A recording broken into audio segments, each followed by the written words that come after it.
Au-dessus de la côte sud du département, des yeux vigilants surveillent le littoral. Nous sommes à bord de l'hélicoptère Dragon 29 de la sécurité civile. À son bord, Loïc, le pilote, Laurent, l'opérateur de bord, et Fabrice, le plongeur sauveteur héliporté.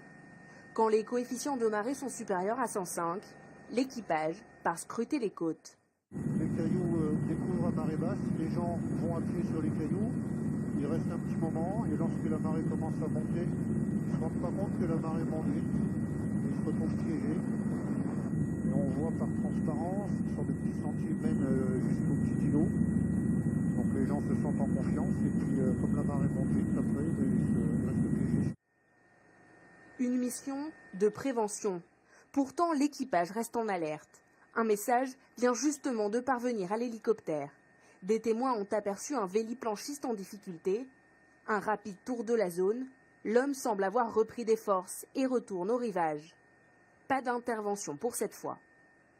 La surveillance côtière continue sur la côte nord, entre Roscoff et Morlaix. Peu de monde ce jour-là sur les plages, le temps ne se prête pas à la pêche à pied. Ce pêcheur remonte vers la plage, il aperçoit l'hélicoptère, tout va bien. Lui, il a compris qu'il fallait rentrer. Voilà. Nous donnons souvent des petits coups de sirène, choses comme ça, pour alerter les gens. On leur dit attention, l'eau remonte. Par exemple, au large de l'Esconil, on avait eu un père belge avec sa petite fille de 5 ans. C'est ce qu'on craint le plus, quoi. C'est les parents avec les enfants qui n'étaient pas du tout au courant du système de marée chez nous, que ça pouvait remonter aussi vite. Ça semble si proche, on y va à pied et puis on se fait entourer par l'eau. Alors ça se termine bien parce qu'on arrive au bon moment. Si on faisait pas ces vols de prévention, peut-être qu'on serait alerté et qu'on arriverait dans des situations un peu plus douloureuses.